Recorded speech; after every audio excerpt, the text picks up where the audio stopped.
Voilà, donc on va parler de l'Assemblée générale de l'ONU et le Sud global. Je vous le disais, un poids géopolitique renforcé dans les textes, mais qui doit désormais se traduire par des avancées concrètes sur la scène internationale. Et pour nous en parler, nous avons le plaisir d'avoir sur notre plateau Dr Ahmed Lessinan, expert en relations internationales. Bonsoir. Bonsoir à vous. Alors, merci d'avoir accepté d'abord notre invitation. C'est mon plaisir. Alors, dans le sujet qu'on a diffusé il y a quelques instants, qu'on n'a pas malheureusement pu l'écouter pour des raisons techniques, l'Union africaine siège désormais de plein droit au G20. Quel impact très concret ce nouveau statut a-t-il en vue de la préparation de cette 81e réunion à l'Assemblée des Nations Unies? Ce qu'on est en train de voir maintenant, c'est que l'Afrique, pour la première fois, va avoir disons, un voix sur la plateforme internationale. L'Afrique, qu'on savait dans les années 60 et 70, c'est très différent de l'Afrique qu'on a aujourd'hui. C'était un peu bizarre que l'Afrique, avec 1,5 milliard de personnes, n'était pas représentée dans des forums pareils. Mais ça ne veut pas dire qu'on n'a pas mal de défis lors de cette présentation. Donc là, on a la présentation, c'est un pas énorme en avant, mais la question, comment on va l'utiliser? Justement, je vous renvoie cette question, comment on va l'utiliser? Pour commencer avec, comment on ne doit pas l'utiliser. Donc en Afrique, on a presque 55 pays, et si jamais les 55 pays vont rentrer dans ce forum avec chaque pays avec son propre agenda, je pense que ça va être énormément difficile de communiquer ou même d'atteindre n'importe quel résultat pour 55 agendas différents. Je pense que la solution va être que ces pays doivent se réunir, peut-être dans le forum d'Union africaine ou autre, pour se représenter comme une seule voix qui parle de l'Afrique, avec les priorités qui sont communes en Afrique aujourd'hui. Parce que l'Afrique aujourd'hui est si on regarde les chiffres, tout simplement, l'Afrique a presque 25% de la population du monde, entre 20 et 25. Mais malheureusement, on n'a plus que 2,3 ou quelque chose comme ça de GDP mondial. Qu'est-ce que ça nous dit? Ça nous dit que, tout simplement, l'Afrique a un énorme trajet d'évolution et de développement à y être ou à parcourir.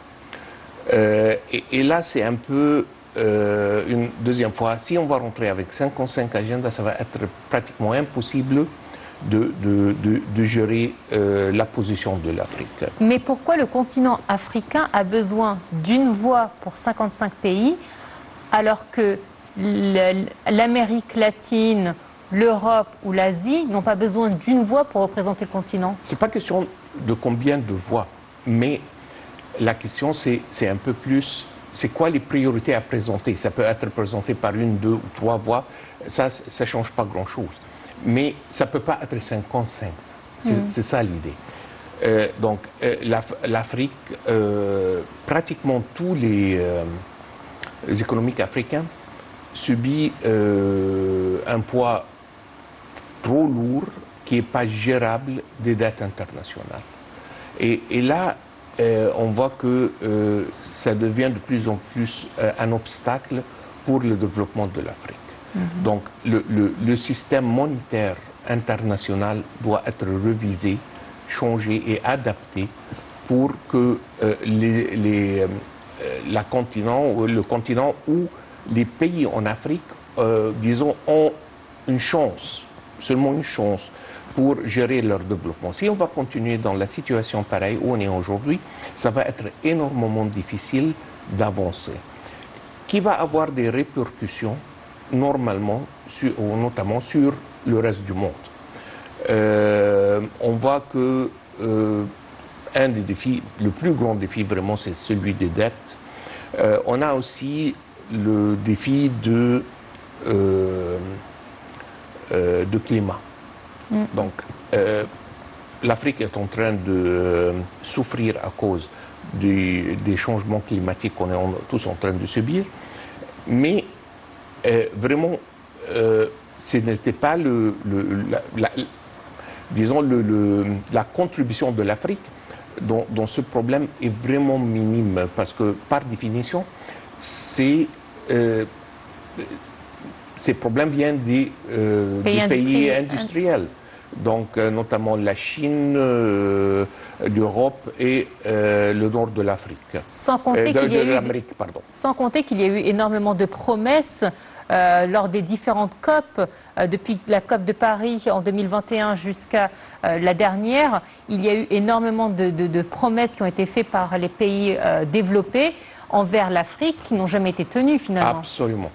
Donc, même si on se rappelle tous du COP26 qui a été prolongé exceptionnellement pour qu'on puisse atteindre, disons, une position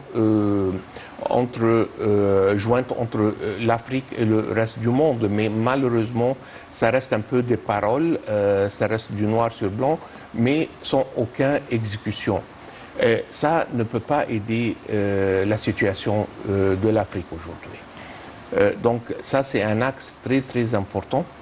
Et aussi, si on regarde plus ou moins, la plupart, disons 90% des économies africaines, sont des fournisseurs de matières premières.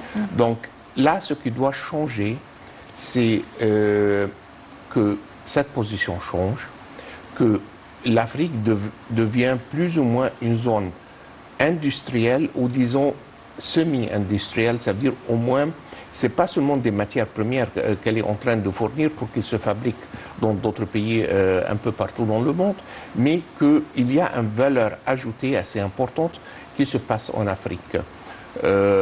Lorsque j'étais PDG d'un des pays au nord de l'Afrique pour une société multinationale, je leur disais toujours, et en train d'essayer de vendre des produits qui ont été préparés par un travailleur qui coûte presque 15 € par heure pour quelqu'un qui touche 15 € par mois. Et ça devient pratiquement impossible dans la plupart des cas. Donc, ça doit changer. L'Afrique doit changer leur position ou leur approche stratégique, si vous voulez, de où est-ce qu'il est aujourd'hui. Ce sont des économies qui dépendent beaucoup sur l'aide, que ce soit vraiment des économies qui peuvent contribuer à l'industrialisation mondiale et la production, donc d'ajouter des valeurs, qui veut dire que ces pays vont avoir beaucoup plus de travail pour leurs jeunes, parce que c'est un continent assez jeune, et qui peuvent avoir une indépendance et que ça va réduire pas mal de tensions et les guerres qu'on a presque partout, surtout dans l'Afrique sud-saharienne. Alors, vous le savez, nous avons un monde qui vieillit de plus en plus. C'est-à-dire que les grandes puissances mondiales vieillissent à une vitesse plus rapide qu'ils ne l'attendaient.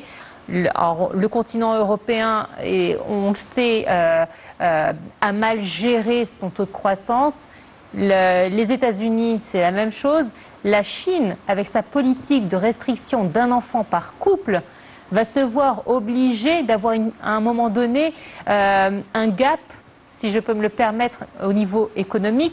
Est-ce que c'est pour cela que ces grandes puissances sont en train de repenser leur stratégie économique, notamment la Chine, je pense à la Chine principalement, et elles commencent à investir en Afrique au vu d'un avenir plus jeune dans le continent africain? Les trois cas sont un peu différents. Donc si on prend l'Europe, c'est 100% le cas. Parce que maintenant, l'Europe est en train de vraiment souffrir, économiquement parlé. Ce n'est plus faisable pour n'importe quelle société de produire n'importe quoi en Europe. Pratiquement toutes les industries lourdes, surtout, européennes, sont parties ailleurs la plupart sont partis en Chine. Donc l'Europe a un problème assez sérieux et ils doivent agir le plus rapidement possible. La Chine, oui, ils sont en train de souffrir des résultats de leur politique qui était très juste lors que ça a été mis en place, mais aujourd'hui c'est un peu différent, donc ils sont en train de revisiter ça. Mais je pense avec le nombre de citoyens en Chine, ça ne va pas être un problème dans les, je pense, les 30 à 50 ans qui viennent. L'Amérique, c'est un peu différent. L'Amérique, surtout avec la politique économique que l'Amérique est en train d'utiliser aujourd'hui, il essaye de repartiller les travaux qui étaient faits chez eux, qui sont partis ou en Chine, ou en Mexique, ou ailleurs. Il essaye de les rapporter en Amérique. Et ça dépend de comment ils vont gérer ça vis-à-vis les ressources humaines qu'ils ont besoin. Parce qu'une autre fois, on ne peut pas regarder les ressources humaines africaines ou la population africaine que sont ce qu'on appelle des travailleurs. Okay? Et là, ça retourne une deuxième fois à ce que l'Afrique peut bénéficier d'y être partie de G20. Notamment, une des choses qu'ils doivent vraiment travailler dessus, c'est l'éducation. Parce que l'idée va être au lieu d'avoir des manœuvres seulement, non, c'est d'avoir des professionnels qui peuvent ajouter du valeur, qui peuvent faire du transfert de technologie et de savoir-faire quand ils retournent à leur pays. Et là, ça va rouler un peu. Malheureusement, l'Afrique n'était pas, disons, traitée d'une façon juste. Si on voit un des pays sans les nommer, en Afrique est le plus grand producteur du monde d'or, et on voit leur stock d'or. Il y a presque, si je ne me trompe pas, ils ont 10 ou 12 tonnes d'or. Et si on voit un autre pays qui colonisait à l'époque ce pays, qui n'a aucune mine d'or, ils sont dans les 80, si je ne me trompe pas, tonnes d'or. Donc on voit que la richesse a vraiment été transformée de l'Afrique dans d'autres pays, mais ça c'est derrière nous aujourd'hui. C'est l'histoire, c'est de l'histoire. Donc la question c'est le futur. Comment on va gérer le futur. Leur participation ou leur intégration dans le G20, n'est-ce pas déjà un grand pas qui prouve que l'histoire est vraiment derrière nous? Tout à fait, mais ça dépend encore, parce que la participation elle-même et toute seule ne veut pas vraiment dire grand chose. C'est un pas en avant, aucun doute. Mais si cette participation ne va pas être transformée en action, en des changements dans le système mondial où on vit aujourd'hui, ça va être une représentation, disons, pour la forme. Mais, et ça, honnêtement, je pense que ça dépend beaucoup comment les pays africains vont gérer leur participation. L'Europe l'ont fait il y a des siècles avant nous, c'est-à-dire que personne n'aurait pu s'imaginer que l'Angleterre et la France et l'Allemagne deviennent alliés. Aujourd'hui, tout est possible. Comment l'Afrique pourrait-elle gérer justement ces 55 pays? Parce qu'ils sont différents, culturellement parlé, du point de vue économique également, ils sont différents. En avancée technologique, en éducation, ils sont différents. Comment pouvons-nous arriver à en faire une force, cette différence, et non un obstacle? C'est un focus, c'est de trouver les problèmes communs. Une deuxième fois, comme vous venez de dire, si c'était une question de 55 pays, 55 agendas, une pour chaque pays, ça ne va rien aboutir à fin de compte. Mais si on arrange d'une façon ou autre, disons, des comités ou des représentations d'une façon ou l'autre.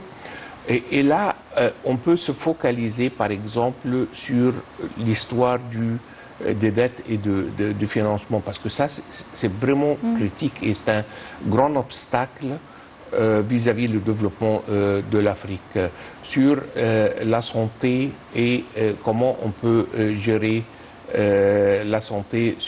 On a entendu parler de SIDA qui est venu, ça a commencé en Afrique. Oui, suite au retrait des États-Unis. Et puis on a l'Ebola, puis on a donc vraiment la gestion d'architecture médicale de l'Afrique, c'est essentiel, parce que avoir 1,5 milliard de citoyens qui sont malades, ça n'aide à personne. Et on a bien appris lors du cas du Covid en 2020 que les maladies ne connaissent pas les frontières politiques. Ça traverse un peu partout dans le monde. Donc c'est dans l'intérêt, dans le monde, de la planète complète, que ça soit bien géré en Afrique, qu'aujourd'hui, je ne pense pas que c'est le cas vraiment. Et puis, on a l'histoire du climat, parce que la sécheresse en Afrique, c'est un problème énorme. Et là, je pense que si on va définir 4 ou 5 priorités pour le continent, et puis ça peut être présenté, à être discuté en espérant de prendre des décisions qui vont se matérialiser sur le terrain vraiment.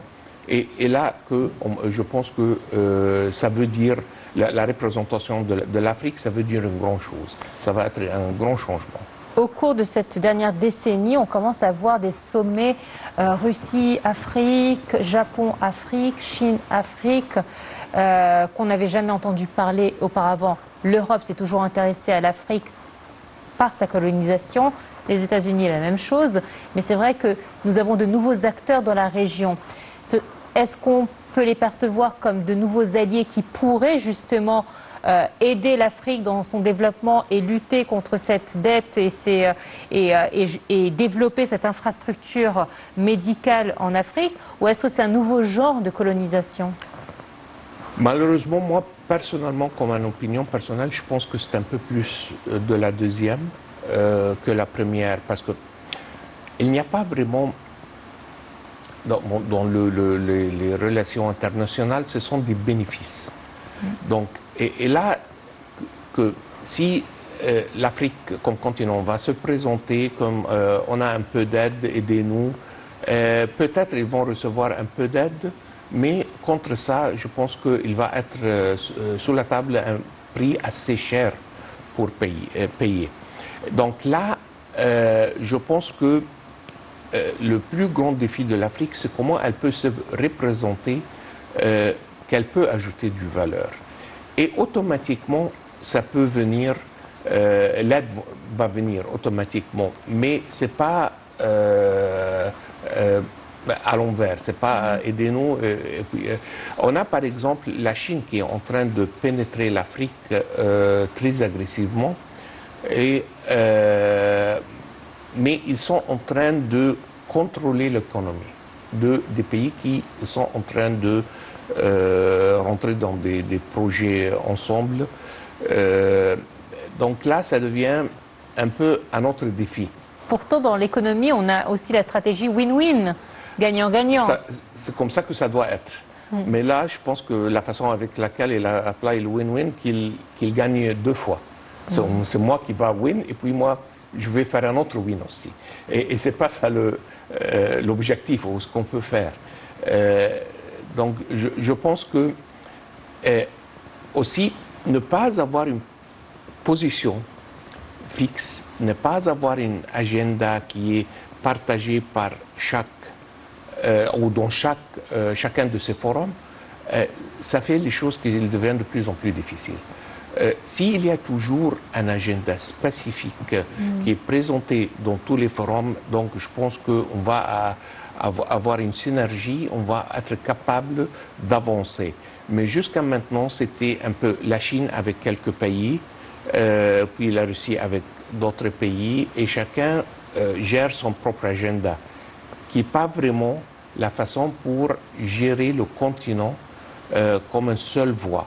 Justement, et ça marque encore plus les frontières entre les différents groupes africains. Absolument, parce que si, par exemple, et ça, ce que je crains vraiment, que l'Afrique devienne de plus en plus de ce qu'on appelle une guerre en proxy. Ça veut dire que la guerre ne doit pas être une guerre physique, mais ça peut être bien une guerre économique. Donc, si jamais on va voir que il y a des intérêts pour, disons, je ne sais pas, la Chine, et qui sont contradictoires avec des autres intérêts qui viennent de la Russie, par exemple, là, on va avoir des problèmes assez sérieux entre les pays eux-mêmes.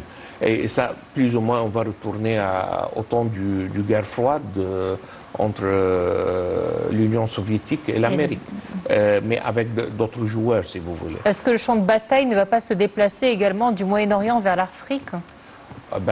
On espère que non. Si vous parlez des batailles qu'on est en train de voir aujourd'hui, c'est un peu... C'est à peu près le même schéma. Ça peut être, mais l'Afrique n'a pas exactement les mêmes moyens comme le pétrole, comme dans la région du Golfe, parce que lorsque l'Afrique est assez riche dans pas mal de ressources naturelles, mais ils n'ont rien qui va affecter demain matin combien le citoyen américain est en train de payer sur le pompe d'essence. L'Afrique n'a pas ces genres de produits, alors que, bien sûr, le Golfe a ces genres de produits. Comme même, il y a pas mal de pétrole en Afrique, surtout le Nigeria, par exemple, et c'est un des pays les plus grands producteurs du pétrole en Afrique. Mais malheureusement, on trouve aussi que on a, disons, comment dire ça d'une façon un peu diplomatique, les biens de ces pays ne sont pas toujours cascadés au peuple. Donc, comment arrêter les pratiques, comment arrêter ce qui se disent dans pas mal des pays africains, qu'ils sont gérés par ceux qui se réveillent le plus tôt le matin.